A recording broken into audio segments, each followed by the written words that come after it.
When you imagine video games that are inspired by Roadside Picnic, the first one that may come to mind to you might be Stalker. You may even imagine Strelok's journey into the heart of the zone, driven by either greed, a lust for power, or even the belief of doing what he thinks is right for the zone. But Stalker isn't the only game to channel some of the themes from Roadside Picnic. Gray Zone Warfare, despite being a tactical military shooter, actually shares more DNA with the S.T.A.L.K.E.R brothers' story than you might actually expect at first glance. In Stalker, the zone was created by a series of emissions following the real-life Chernobyl disaster of 1986. In Roadside Picnic, however, multiple zones were formed across the world, not by nuclear radiation, but by far stranger extraterrestrial visitors who came and went, leaving behind bizarre and mysterious, dangerous anomalies. Gray Zone Warfare presents its own version of the zone. Lamang, a fictional Southeast Asian island that was evacuated after an unspecified natural disaster. Officially, this catastrophe is referred to as the event. However, its true nature is unknown. Was it a geopolitical conflict? A classified experiment gone wrong? Or could it be something far beyond human understanding? Just like the zones in Roadside Picnic and Stalker, Lamang is a place of danger, secrecy, and contradiction. Governments and corporations deny the full truth, while mercenaries, scavengers, and opportunists enter in search of fortune and answers.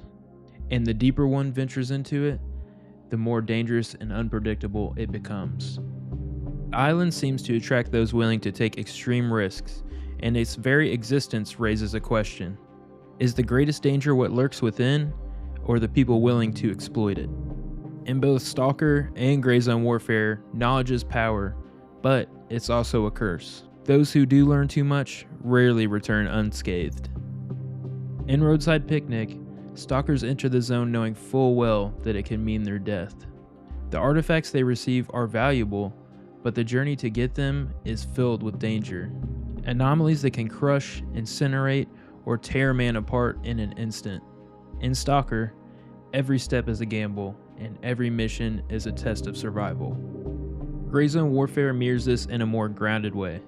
There's no supernatural anomalies, no mutants hunting you in the dark, but there is always a looming presence of other players lurking in the shadows, waiting for the right moment to strike.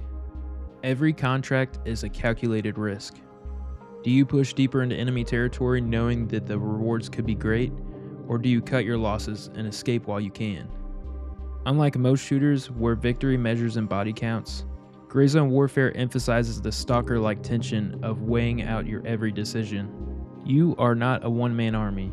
You are vulnerable, relying on planning, teamwork, and sheer luck.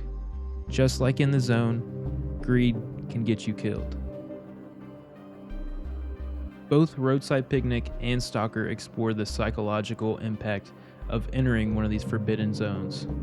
Stalkers are rarely the same after prolonged exposure to the zone, some even becoming obsessed, unable to leave. Others become detached, their humanity slowly eroded by horrors they witnessed. In Gray Zone Warfare, this could manifest in moral compromises made by the PMCs. At some point, does survival become the only goal? Do the operators who make it out truly escape, or do they bring something with them?